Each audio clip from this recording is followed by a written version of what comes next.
नमस्कार, India news Rajasthan देख रहे हैं आप और मैं हूं आपके साथ सीमा चौधरी। और चलिए खबरों की ओर रुख करते हैं।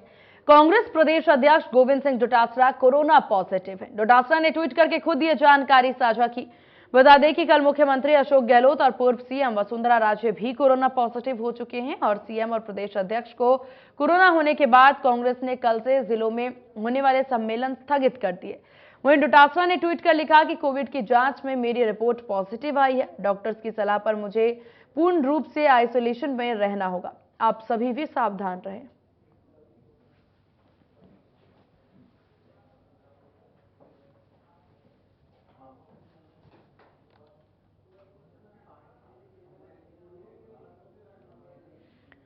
जयपुर में यूडीएच मंत्री शांति धारीवाल पर अपनी ही सरकार के विधायक मुखर हो गए। कांग्रेसी विधायक अमीन कागजी ने यूडीएच मंत्री का सुनवाई नहीं करने को लेकर के सवाल उठाए, बल्कि विकास कार्यों में भेदभाव को लेकर धारीवाल पर नारेबाजी साफ तौर पर जाहिर की। वहीं मंत्री प्रताप सिंह खाचरियावास ने खुले मंच से हेरिटेज नगर निगम महापौर को खरी खोटी सुनाई। हेरिटेज नगर निगम में आयोजित एक कार्यक्रम में विधायक अमीन कागजी ने कहा कि यूडीएच मंत्री शांति धारीवाल सरकार की योजनाओं पर कुंडली मारकर बैठे हुए हैं, जनता का अपमान किया जा रहा है। मंत्री प्रताप सिंह खाचरियावास ने भी हेरिटेज नगर निगम महापौर मुनेश गुजर और निगम प्रशासन पर जमकर वो बरसते नजर आए। मंत्री खाचरियावास ने पार्षदों की अनदेखी करने, साधारण सभा नहीं बुलाने और कमेटियों से लेकर सफाई तक के मुद्दे पर हेरिटेज निगम प्रशासन को जमकर लताड़ा।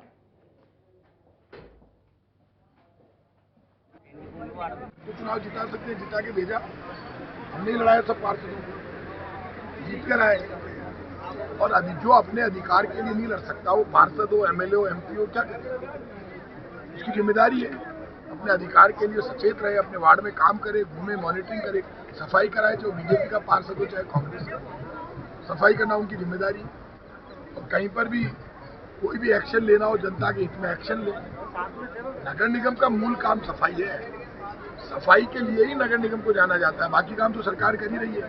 100 यूनिट बिजली फ्री कर दी, 25 लाख तक का इलाज फ्री है, सड़कें बना रहे हैं, सड़कों के लिए फंड दे रहे हैं, हम दे रहे हैं। कहीं कोई दिक्कत आ रही हो, डेवलपमेंट, जन कल्याण और विकास को समर्पित है राजस्थान की कांग्रेस की सरकार। ऐसे में कोई कमी नहीं है, लेकिन जिस सोच के साथ हमने 2 टुकड़े किए नगर निगम के, वैसा काम भी नजर आना चाहिए। वो काम तो अच्छा इसलिए हो रहा है राजस्थान में क्योंकि सरकार और मुख्यमंत्री बहुत सजग है। वो अच्छा काम ऊपर से जब डायरेक्शन हो रहे हैं और धारीवाल जी भी जोश में, तो काम नजर आ रहा है। नहीं तो उनको समितियां भी मिलनी चाहिए। अब कोई आदमी ये कहता है कि साहब मेरे पार्षद ज्यादा हैं, मेरे पार्षद कम हैं, तो भाई उस हिसाब से कर लो, एक समिति ज्यादा ले लो, हमें तो उसमें भी कोई ऐतराज नहीं। और जहाँ तक समितियों का विस्तारण करने की नाम की बात आती है कि साहब अमुक समिति मेरे को चाहिए, अमुक समिति मेरे को चाहिए, आज मैं खुल के कह रहा हूँ कि सब लोगों को बैठकर जो हमने मेयर बनाई है और मेयर को ये अधिकृत कर देना चाहिए कि सबका हिस्से पाती करके सबको समितियां दे दें। ये एक सैद्धांतिक बात है। क्योंकि पार्षद ज़्यादा है तो मंत्री से मिले मेयर साहब और कहेंगे साहब हमारी कितनी समितियां आप बना सकते हैं, तो जो हमारी समितियां बना सकते हैं उन समितियों के हिसाब से उनमें मेयर अपने विवेक अधिकार से सबसे इंटरेक्शन करके बात करके नाम ले ले। बीजेपी प्रदेश अध्यक्ष सीपी जोशी ने कांग्रेस नेताओं द्वारा की गई बयानबाजी को लेकर के पलटवार किया। उन्होंने कहा कि कांग्रेस पार्टी अपने घरों को देखे, उनके विधायक और मंत्री एक दूसरे पर आरोप लगा रहे हैं। बीजेपी पार्टी हमेशा से ही एकजुट थी और एकजुट ही रहेगी। तो वहीं उन्होंने जयपुर में बम ब्लास्ट के आरोपियों के बरी होने पर कहा कि इसको लेकर के प्रदेश भर में बीजेपी प्रदर्शन करेगी। राज्य सरकार पर तंज कसते हुए कहा कि पार्टी को बचाने को लेकर के सरकार बड़े बड़े वकीलों को खड़ा कर लेती है, लेकिन बम ब्लास्ट के आरोपियों को सजा दिलाने में वह पीछे हट गई। सीपी जोशी हाल ही लागू हुए राइट टू हेल्थ बिल को लेकर के सरकार को जमकर घेरते नजर आए।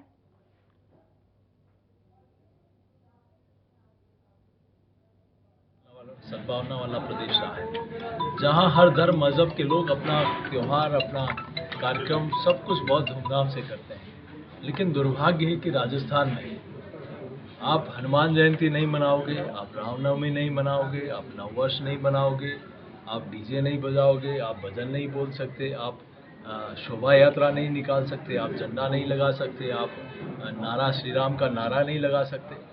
क्या राजस्थान में है, तालिबान में है? मुझे आश्चर्य होता है कि इस प्रकार से आप, एक छोटा सा उदाहरण देता हूं कि कन्हैया जी की हत्या के आरोपी को पकड़ने में पुलिस का जिन लोगों ने सहयोग किया, जिन लोगों ने पकड़ा और बाद में पुलिस को सौंपा, उसने कहा मुझे धमकी। कन्हैया जी की भी हत्या भी यही हुई, उन्होंने पुलिस को पहले एप्लीकेशन दी कि मेरी जान सुरक्षा दी जाए, मुझे नहीं दी गई, उनकी हत्या हो गई।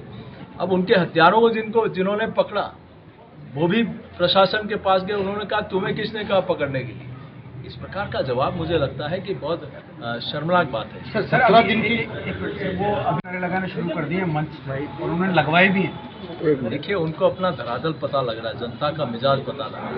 ये उसी पार्टी के नेता है ना जिस पार्टी ने सुप्रीम कोर्ट में हलफनामा दिया था कि राम कभी पैदा नहीं हुए, राम काल्पनिक है। देखिए, दुर्भाग्यपूर्ण है कि सरकार को बचाने के लिए तो बड़े वकील को बड़ा पैसा देके हायर कर लेती है, कपिल सिब्बल जी जैसे, प्रणाली जी जैसे वकील को बुला लेती है, लेकिन जयपुर में 71 लोगों की जान गई। आतंकवादी 18 सुप्रीम कोर्ट के वकील खड़े कर सकते हैं, तो राजस्थान सरकार क्या इतनी कमजोर है, इतनी असंवेदनशील, जो बड़ा वकील खड़ा नहीं कर पाए? आज बीजेपी के पूर्व स्वर्गीय प्रदेश अध्यक्ष ललित किशोर चतुर्वेदी की पुण्यतिथि मनाई गई। वहीं इस मौके पर बीजेपी प्रदेश अध्यक्ष सीपी जोशी, राजेंद्र राठौड़ सहित अन्य नेताओं ने बीजेपी कार्यालय में उन्हें श्रद्धांजलि दी।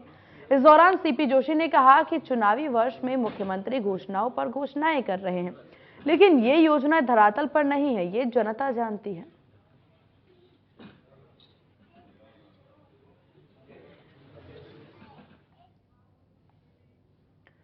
जयपुर में प्रदेश भाजपा का सभी 200 विधानसभा क्षेत्रों में नमो वॉलंटियर्स कार्यशाला का आयोजन किया गया। इसी कड़ी में शहर के आमेर विधानसभा क्षेत्र में भी आयोजन हुआ, जिसमें उपनेता प्रतिपक्ष सतीश पुनिया, पार्टी कार्यकर्ता मौजूद रहे।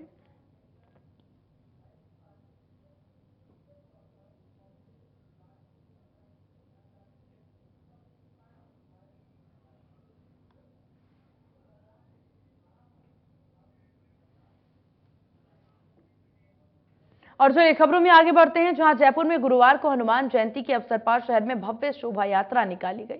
आपको बता दें कि शहर के सांगानेरी गेट हनुमान मंदिर से शोभा यात्रा निकाली गई, जिसमें शहर के प्रसिद्ध 15 कई हनुमान मंदिर से होते हुए रात 11 बजे चांदपोल स्थित मंदिर पहुंचेगी। और शोभा यात्रा में हनुमान जी की 8 इलेक्ट्रॉनिक झांकी आम जनता को देखने को मिलेगी।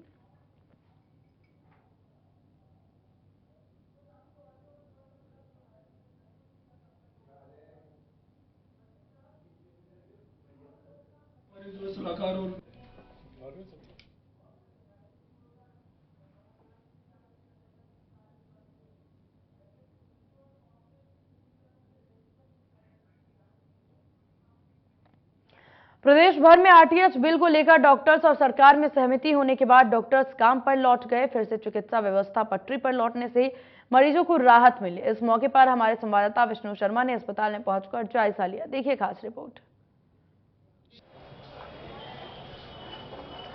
देखिए, कल देर शाम तक डॉक्टर्स और सरकार के बीच सहमति बनी थी। उसके बाद धरती के भगवानों के साथ समझौता सरकार का हुआ था। 8 बिंदुओं पर समझौता हुआ।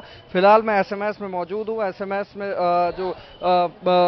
में भी मरीजों ने राहत की सांस ली है, क्योंकि लगातार जब प्राइवेट हॉस्पिटल के जो डॉक्टर थे वो हड़ताल पे थे, तमाम प्राइवेट हॉस्पिटल बंद थे, तो कहीं ना कहीं मरीजों को खासा परेशानी का सामना करना पड़ रहा था। सरकारी जो हॉस्पिटल्स हैं उस पर लोड बढ़ा हुआ था, जिसकी वजह से जो मरीज हैं उनको काफ़ी परेशानियों का सामना करना पड़ रहा था। अब जब डॉक्टर्स के बीच समझौता हो चुका है, डॉक्टर्स और सरकार के बीच, तब कहीं ना कहीं पूरे प्रदेश में जो स्वास्थ्य सेवाएं हैं वो पटरी पर लौटी हैं। जब डॉक्टर्स और सरकार के बीच में सहमति बनने के बाद अब तमाम प्राइवेट हॉस्पिटल खुले हैं, जिससे कहीं ना कहीं जो सरकारी अस्पताल हैं उन पर भी लोड कम हुआ है। जब ये हड़ताल चल रही थी तो रेजिडेंट डॉक्टर थे, उन्होंने भी समर्थन दिया था, जिससे कहीं ना कहीं जो सरकारी हॉस्पिटल्स की भी सुविधाएं वो चरमरा गई थी। स्वास्थ्य सेवाओं पे काफ़ी असर देखने को मिला था। लेकिन अब फिर से स्वास्थ्य सेवाएं कंटिन्यू चल रही हैं। पूरे प्रदेश में आज से डॉक्टरों की हड़ताल खत्म हुई है। समझौता डॉक्टर्स और सरकार के बीच में देर रात हुआ, उसके बाद कई बिंदुओं पर सहमति बनी। सरकार ने भी डॉक्टर्स को थोड़ी राहत दी। जो 50 बेड तक के जो अस्पताल्स हैं उनको छूट दी गई। साथ ही जिन हॉस्पिटलों ने सरकार की कोई योजना का लाभ नहीं लिया है हॉस्पिटल बनाने में, उनको भी उन चीज़ों से बाहर रखा गया। उसके बाद मुख्यमंत्री अशोक गहलोत ने ट्वीट करके प्रदेशवासियों को जानकारी दी कि सहमति बन चुकी है। कहीं ना कहीं डॉक्टर्स और जो लंबा एक गतिरोध चला, करीब 17 दिन के आसपास का जो गतिरोध चला, उसके बाद कहीं ना कहीं राहत प्रदेश के जो तमाम जो मरीज थे, लाखों मरीज परेशान हुए इस हड़ताल के बीच में, उन तमाम मरीजों को राहत की सांस आज ले रहे हैं। जी। और चलिए खबरों में आगे बढ़ते हैं, जहां जयपुर में रोडवेज कार्यालय के बाहर सैकड़ों की संख्या में कर्मचारी धरना प्रदर्शन कर रहे हैं। बता दें कि आपको कर्मचारी रिटायरमेंट के भुगतान, 3 महीने का वेतन, सरकार द्वारा कर्मचारियों से ओल्ड पेंशन स्कीम विकल्प पर पत्र जारी करने और नई बसें जैसी मांगों को लेकर के प्रदर्शन कर रहे हैं। ये तो हम कह रहे थे 2016 से होना चाहिए, जनवरी से वो लागू नहीं किया। 6 साल का एरियर करके 8 वर्ष दे रहे थे।